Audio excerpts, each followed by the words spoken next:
Woo! Good morning from El Camino del Diablo, Highway of the Devil. Only got about 35-ish miles left today.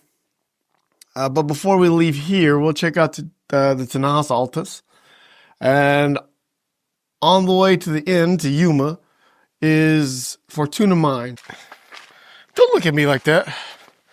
Everybody poops.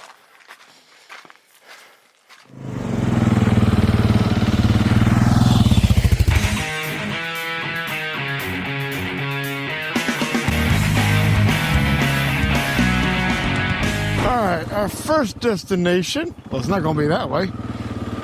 Here we go. Is that it? Oh, here it is. Here it is. The Tinajas Altas. Dude, Cholla. Cholla ain't no joke. If you don't know about Cholla cactus, woo! They call it the jumping cactus because it seems like the little cactus balls, I guess. That's what they look like. Jump up and grab you.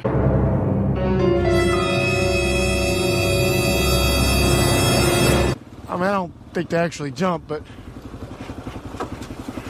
it sure seems like it. And they got barbs in them, so if you try to pull them out with your hand, they just get stuck in your hand. You have to have like a knife or a pliers or something. Oh my, the barbs aren't gonna get stuck in.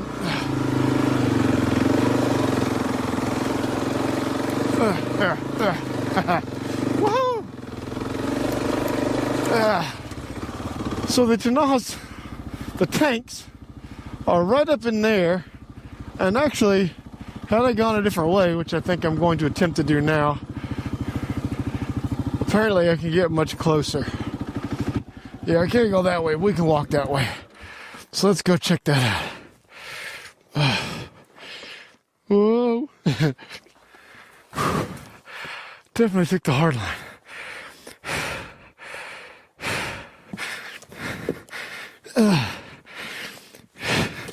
In motocross boots. There it is. Woo! There they are.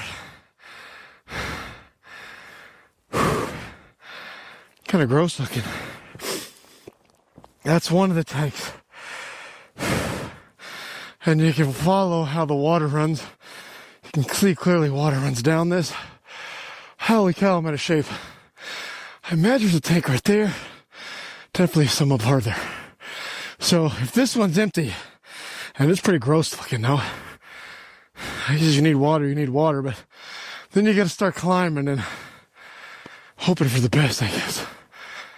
Alright. I don't know if that was worth the hike or not, but whoo! Back to the bike. According to Onyx, anyway, my current GPS app, at the top of Tinajas Altas is a spring. I've never read anything about a spring. And I find it hard to believe that there's a spring up there. Only because if there was, those folks wouldn't have died of dehydration looking for water because there's a spring up there, right? I mean, I guess springs can dry out? I don't know. Onyx Off-Road says there's a spring up there. I'm obviously not going to climb up there to find out.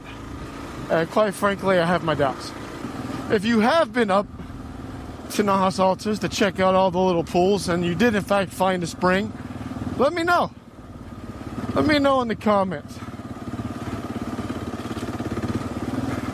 Because I don't think there's one up there.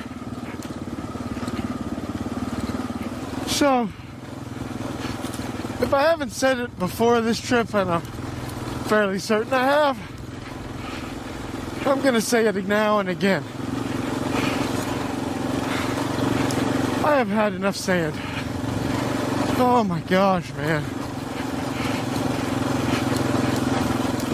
I'm sure I'm over-exaggerating, but it feels like El Camino del Diablo is 75% sand. So, if you don't like riding in sand or find it extremely difficult, I would not ride El Camino del Diablo. I legit don't know that I'd ride El Camino del Diablo on my bike again. Oh my gosh, man.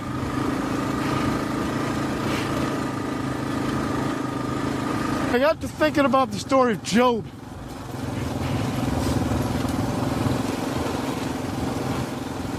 And there's a lot to unpack in the book of Job.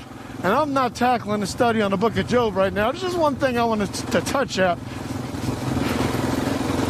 as it relates to the devil.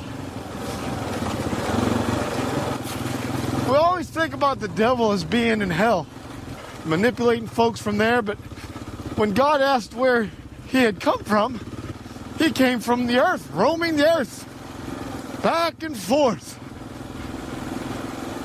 And the way, or maybe the immediacy, or the response of God of "have you considered my servant Job," tells me that Satan's roaming of the earth was not just him walking back and forth, but him looking for folks to tempt. Oh, this is so rough. But what really caught my attention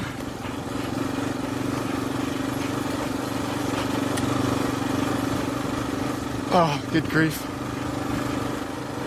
was when God told Satan, fine,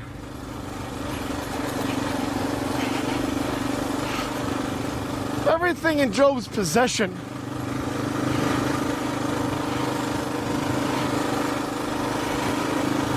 is yours to do whatever with. Don't touch Job.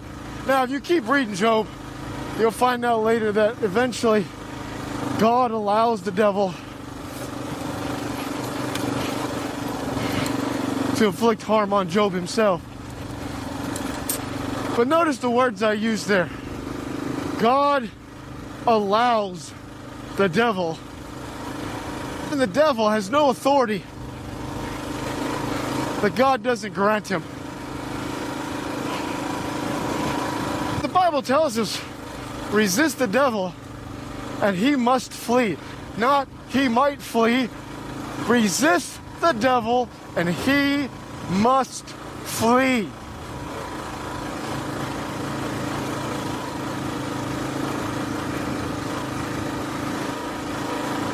That's not to say the devil isn't powerful. He's very influential. As seen in Isaiah, king of Babylon, Ezekiel, the king of Tyre. And God does at times grant him authorities to do things.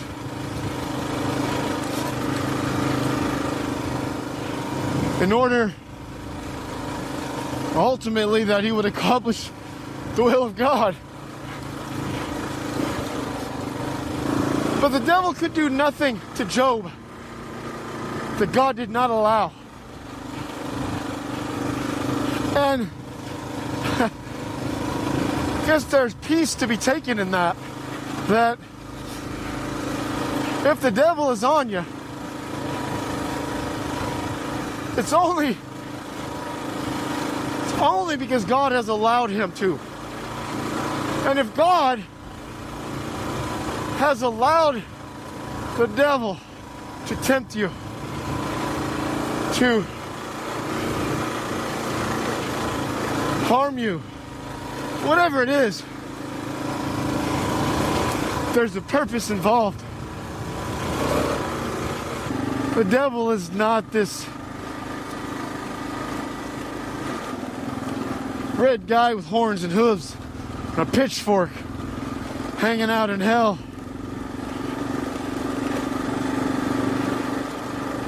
He is a beautiful creation of God.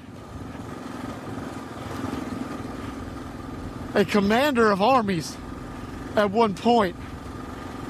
So much so that when he rebelled against God, his armies followed him. And all of that, ultimately, it tickles me. Ultimately,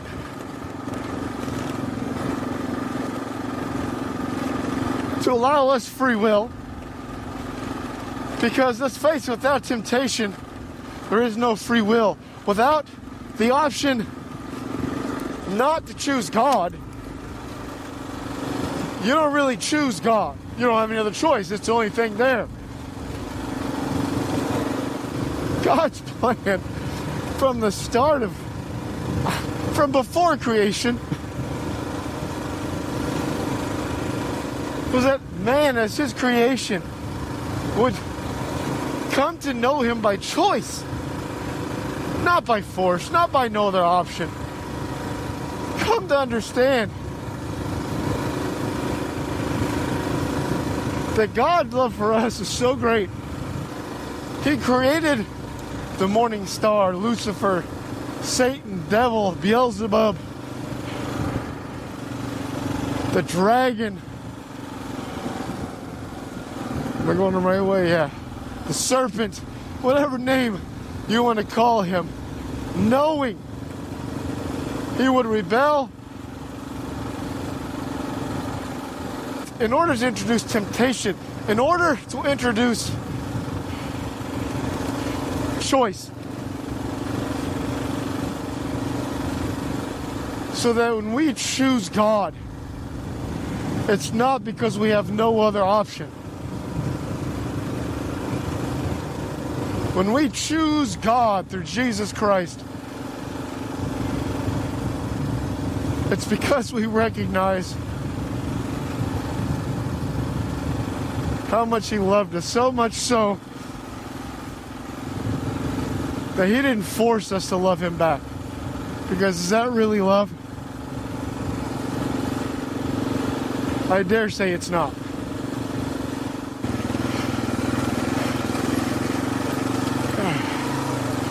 Just gotta put some work in. Gotta put the work in. Oh, goodness. Oh, this is... All right.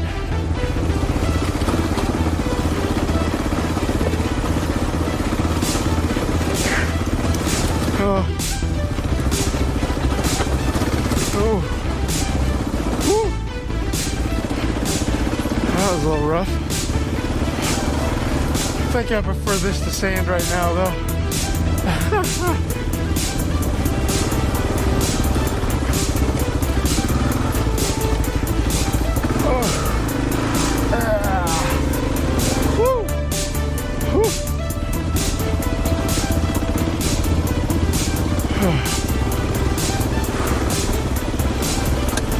I think this is probably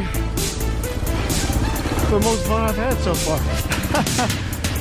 I like this. I like the rough. Put some work in. It's cool out here. Man. Not cool as temperature wise, cool as in it's cool. Oh. Woo.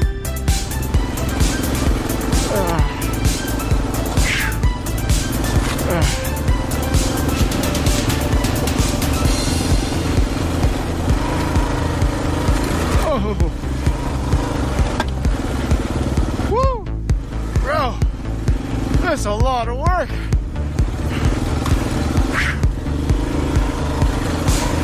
Oh my gosh. Thank goodness for that skid plate. I'm definitely putting it to work today. Oh my goodness gracious.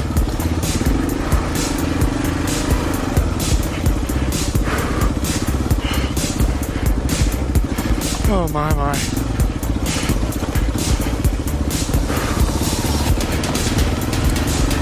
This is brutal.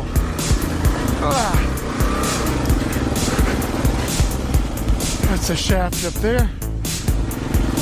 Not going that way.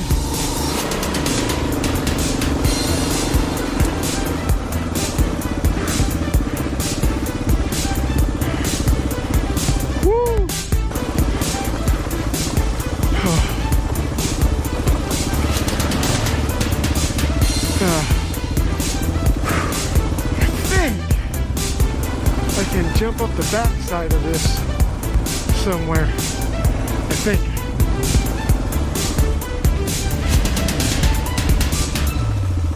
Yeah, see?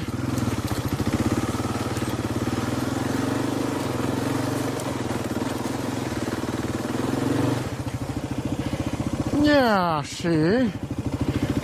Alright, here we go.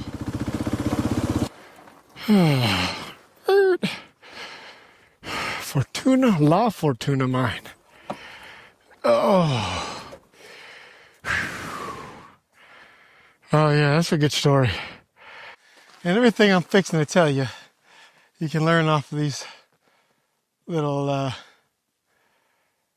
information boards. But I'll just tell you.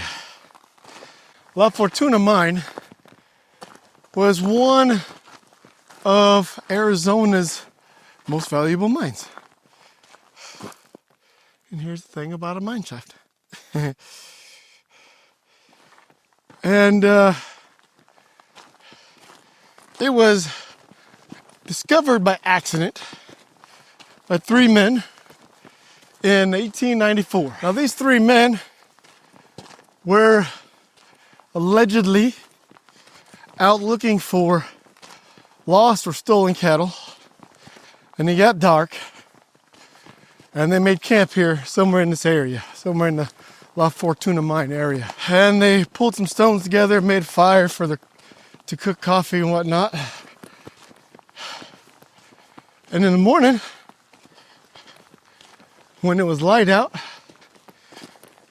they discovered that the stones they had used to surround their fire had signs of melted gold, melted from the fire they had. And so the story goes, they went in search, found a vein, and laid claim. 7 claims, I believe, to, I don't know, a lot of land. Shortly thereafter, La Fortuna Mine was bought by somebody else. And by 1896, just 2 years after its discovery, it was in full operation. So I'm sure it's been through a couple hands since then, and whether it still produces gold or not, who knows? Even if it does, nobody can get to it, or nobody can mine it, because it's on an Air Force range, and you're not allowed inside the mine. Kind of a cool story, though. This is a really big mining area, and there's a lot of cool little things for you to go explore and find that have to do with the history of La Fortuna Mine. And that would be a really cool thing to do if you're coming from Yuma out to La Fortuna Mine, or if you hadn't run out of water. So I just ran out of water, which means I just ran out of time. I might have a couple little sips left in my hydration pack here, but I'm not going to go exploring these mountains with a couple sips of water left. So from here, making a beeline to Yuma. Let's get at it. You have to get a permit for Barry Goldwater bombing range. It's free. You just Google it. You also have to check in. It's a bombing range, so they are wanting to keep accountability. Holy moly, of who's out here. I guess in case you disappear. I don't know. I guess in case you find an unexploded ordnance and it turns into an exploded ordnance while you're finding it. At least that way they know to come looking for you. We are coming up on the end of the trail. Oh my.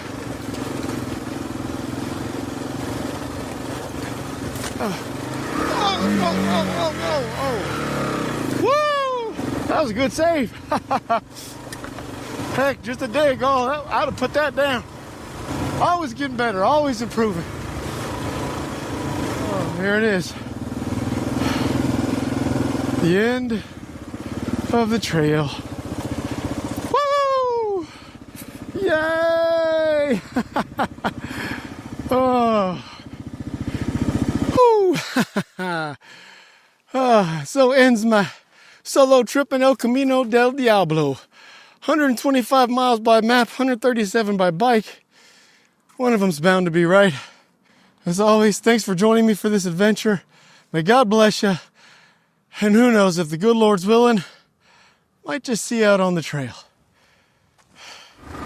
And he walks with me, and he talks with me, and he tells me I am his own, and the joy we share as we tarry there, woo, none other has ever known.